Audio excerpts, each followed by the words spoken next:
Hello, friends, and welcome to the Capitalize Your Best podcast. My name is Gordon Duncan. I'm the owner of Capitalize Marketing and Consulting. And this podcast debuts every Wednesday. And in it, we give practical marketing and business advice to help your business grow. I also have a Monday podcast called This Is Going to Hurt. And in that area, we talk about issues of personal life and personal growth. Here, we want to talk about business and marketing growth. Excuse me. Now, today I'm going to address a topic that bridges a little bit of both. And here's what I mean. If you are a business owner, if you are an entrepreneur, if what you do in your business, if that success is dependent solely upon you or primarily upon you, then you are dealing with this issue, and this issue is loneliness. Now, don't get me wrong. You might be a barista working in a restaurant. It might be incredibly lonely, and I'm not diminishing that. I've been in those roles. But what I'm talking about is if you're a salesperson and you're hitting it on your own, or if you started a business, you are going to deal with the issue of loneliness. Here's what I mean. Ultimately, especially at the beginning or in those developmental stages, the success and growth of your business is due to you. It's up to you and how hard you work and how smartly you work. And quite often, that's going to require long, lonely hours. It'll get to the point where you're like, okay, the business is not growing, and it's going to be 3:30 on a Tuesday, and you're like, you know what? I'm just done. I'm just done. I'm just going to take the rest of the day off. Well, you can do that, but outside of what you perhaps have programmed or scheduled and your content, whatever the case may be, at that point in time, your business ceases to grow or make an impact, and that begins to weigh on you. You're like, well, can I ever take a time off? Well, maybe you feel like you can't, and you're working and working and working simultaneously. That is lonely. And when the success is not coming, or perhaps even when you're booming and you're still trying to wrestle it all, it's going to be a temptation to feel very lonely because it is a solitary endeavor. Now, I encourage you, gather in a team. And if you can't afford a team, gather in people who support and encourage you. But those people have got to believe in what you're doing and why you're doing it and how you're going to do it for them to be consistent encouragers. And I'm sad to say that those people are going to come and go. There's going to be people in your corner. They're like, they believe 100% in what you're doing. But what you're doing is unique. It's solitary. It's your single vision. And so there are going to be people who are there, want to meet with you, or they want to text you, they want to encourage you, but they have lives as well. And so it's going to be hard to gather in a team.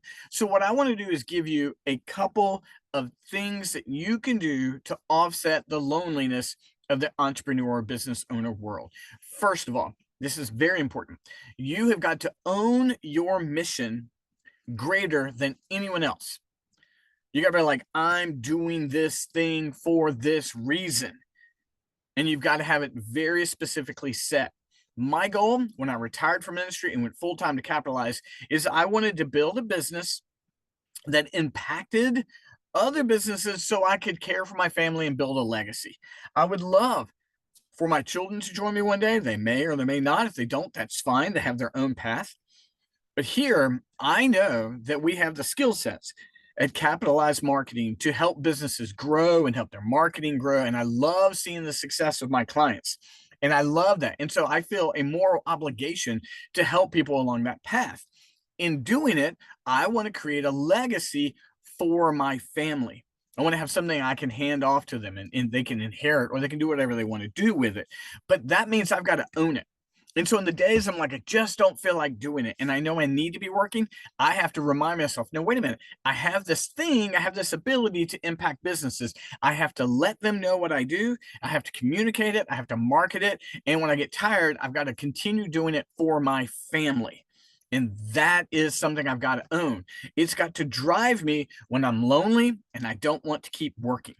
Now, here's the second. So one, you got to own what you're doing and why you're doing it. Like, that has got to be essential for your success. Two, you've got to grow comfortable in working alone. And that's only going to happen by working alone. Sorry, it doesn't come any other way. Now, I'm fortunate. As a marathon runner, I spend a lot of time alone. I mean, 98% of my running is alone. And so when I go out for a 2-mile run, or excuse me, a 2-hour run, it's me. I might have podcasts in, I might have something like that, but there's no one there with me.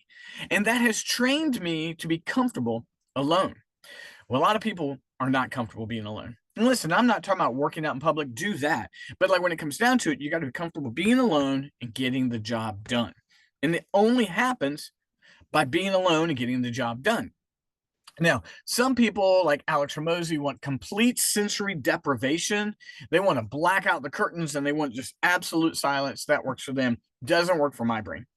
I need to have some form of distraction in the background. So I'm going to have music going when I'm doing my big Sunday, like planning sessions, those 4 or 5 hour sessions I do every single Sunday. I've got movies running on in the background. And yes, I like to work in public sometimes. But ultimately, that's just me finding a way to adjust to being alone because I'm very social. In fact, I look forward to it. I look forward to my Sunday 4 to 5 hour sessions all the time because I'm like, I'm gonna watch some movies and I'm gonna get some things done. And I get so much done in those 4 or 5 hours. My goal is to become that productive all the time. But you've got to get comfortable being alone. And if you're not comfortable being alone, you're not going to make it in the solitary nature and the loneliness of the entrepreneur business owner world. So, one, you got to know what you're doing and why you're doing it. You got to own that. Two, you got to grow accustomed to being alone. And three, and this was really important, you got to have amnesia. Like when it doesn't go well, you can be tempted to quit, but you got to be able to just forget the things that don't go well. If people are disappointing you, you got to forget it and keep going. You know, if you did a big effort and it didn't get the result, you got to forget it, learn the lesson, and keep going. If you don't have that amnesia, you're going to sit and you're going to rehearse what's going on over and over and over again in your brain. And it's just going to make it so difficult and it's going to make you feel lonely. You've got to learn. Now, the only way to do that is to learn the lessons and to keep going and to put in the time. So, guys, that's it. Those are very three simple things. Own what you do and why you're doing it, grow accustomed to being alone, and a little bit of amnesia. Put that together, and it's going to help you offset the loneliness so you can get focused on the task at hand. So, guys, I hope you enjoyed it. Can't wait to hear your feedback on it. We'll be back again next Wednesday. And if you'd like to learn more about maybe how you can interact with us, just reach out to me online or go to capitalizeyourbest.com and set an appointment. I can't wait to see what we do together. Thanks, friends. Bye-bye.